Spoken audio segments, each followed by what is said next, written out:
राम राम साहब, आज देव multi specialist hospital Nagaur जी के उद्घाटन समारोह में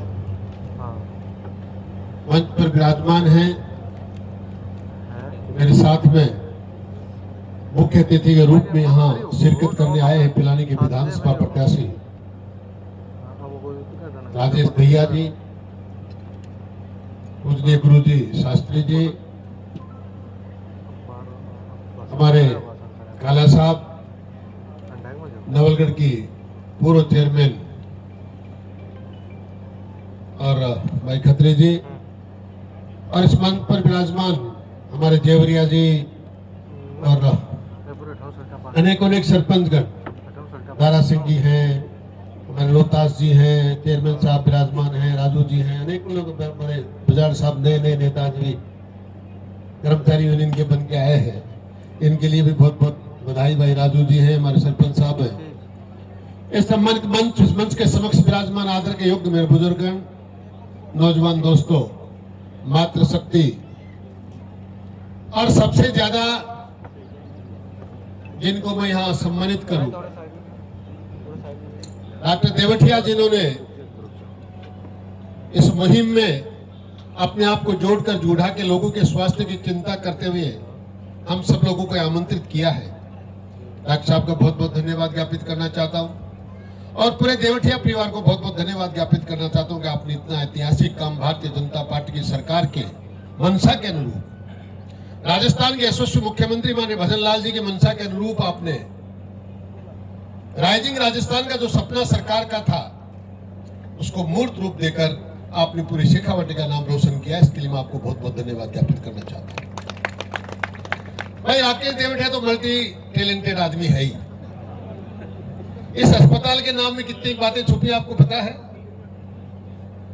राकेश ने गुर्जर समाज को इस बात से राजी कर दिया कि हमारे देव महाराज के नाम से अस्पताल बना है, और परिवार को इस नाम से तय कर दिया कि तो अपना ही है।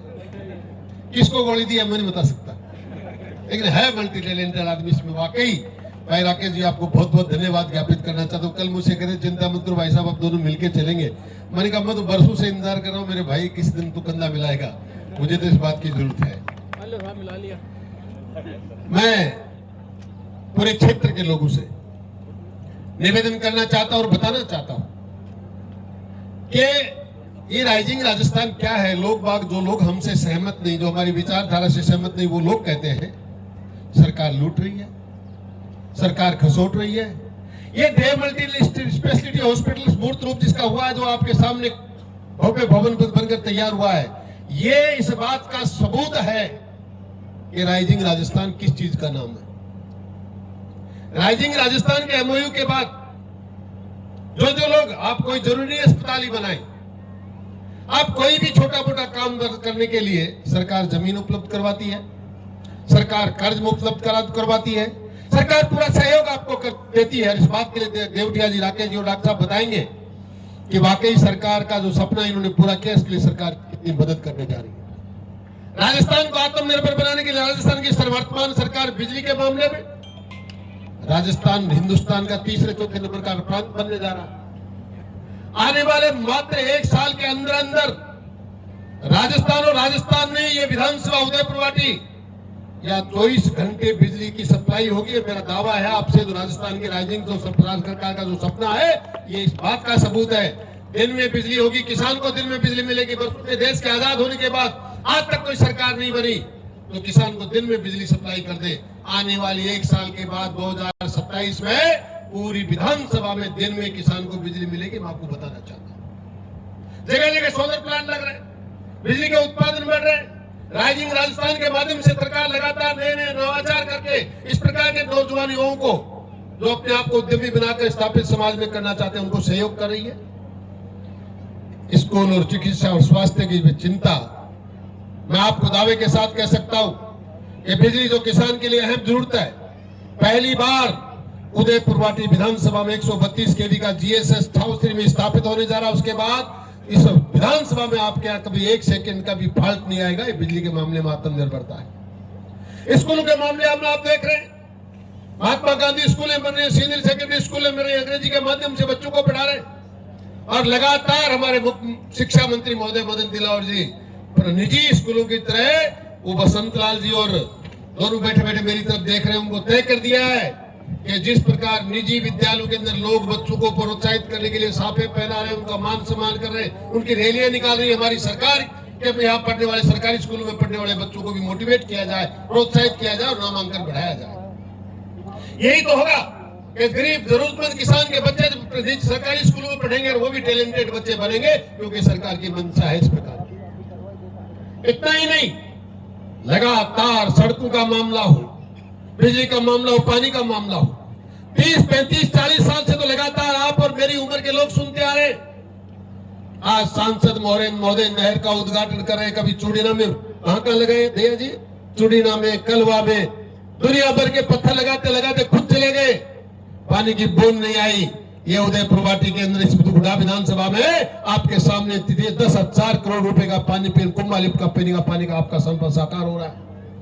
पाइपलाइन डाली जा रही है।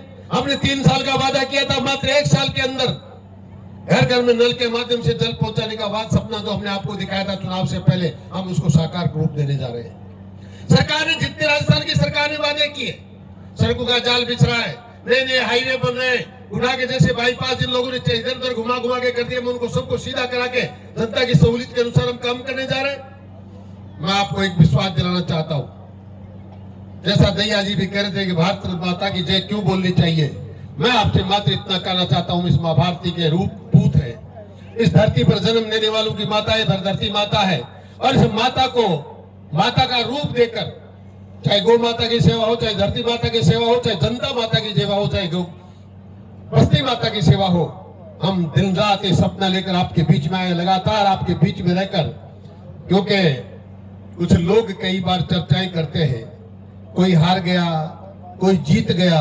मैं आपको एक निवेदन करना चाहता हूं, हार और जीत उन लोगों के लिए है जो मात्र अपना स्वार्थ सिद्ध करना चाहते हैं, या जो अपने स्वार्थ को सिद्ध करने के लिए जनता को प्रयोग में लेना चाहते हैं। 15 साल से लगातार हारने के बाद भी, मैं अटल बिहारी वाजपेयी को पढ़ने वाला व्यक्ति हूं जिसने कहा, ना हार में ना जीत में, ना हार में ना जीत में, किंचित नहीं भयभीत में, कर्तव्य पथ पर जो भी मिला ये भी सही वो भी सही, हार नहीं मानूंगा, रार नहीं ठानूंगा, वरदान नहीं मांगूंगा। हारने वाले लोग जो मात्र जनता को धोखा देते हैं, वो कहते हैं मेरे पास क्या है, मैं कहता हूं हमारे पास सब कुछ है, हमारे पास राकेश जी जैसे नौजवान साथियों का सहयोग है, शास्त्री जैसे बुजुर्गों का आशीर्वाद है, दैया जी जैसे लोगों की मित्रता है, इस मात्र शक्ति का आशीर्वाद है, और आप लोगों का इस उपस्थित जनसमूह हमारा सहयोग और हमारा आत्म बल है कि हम कभी हार मानते ही नहीं। आप निश्चिंत रहें, राजस्थान की सरकार से संबंधित कोई भी काम दिन में, रात में, आधी रात को आप आए, हमारे दरवाजे को खटखटाने की जरूरत नहीं, 24 आवर दरवाजे पे चौकीदार की तरह बैठा आपकी सेवा में मिलता हूं। आप मात्र आशीर्वाद देने के लिए और कोई ना कोई काम बताने के लिए आए तो सही। मैं, जो कि 12:15 बजे का समय है और समय मुझे इस बात की इजाजत नहीं देता, भाषण तो आज नहीं तो कल, कल नहीं तो परसों लगातार आपके बीच में देते रहेंगे। आज तो डॉक्टर देव मल्टी स्पेशलिस्ट हॉस्पिटल के डॉक्टर साहब राहुल जी को और राकेश जी को, जिन्होंने इतना ऐतिहासिक काम किया, सब लोग मिलकर वहां आशीर्वाद देने के लिए पहुंचे। और फिर आपको बताना चाहता हूं, इन्होंने कहा जब जब भी जरूरत होगी हम सब लोग मिलकर इसी प्रकार के भाषण और इसी प्रकार की मीटिंगें सारे सर्व समाज को मिलाकर करते रहेंगे। उन्हें आप लोगों से फिर मिलेंगे। मैं तो आपको इतना ही बताना चाहता हूं, आपका भाई, आपका बेटा, आपका बच्चा जब भी आप कहे आपके आदेशों की पालना करने के लिए और आपका सेवा और सहयोग करने के लिए तैयार है, तो आपके बीच में निवेदन करना चाहता हूँ। पुनः एक बार देवटिया परिवार को अपनी ओर से बहुत बहुत बधाई देता हुआ आपका बहुत बहुत धन्यवाद। जय हिंद, जय भारत, राम राम। बहुत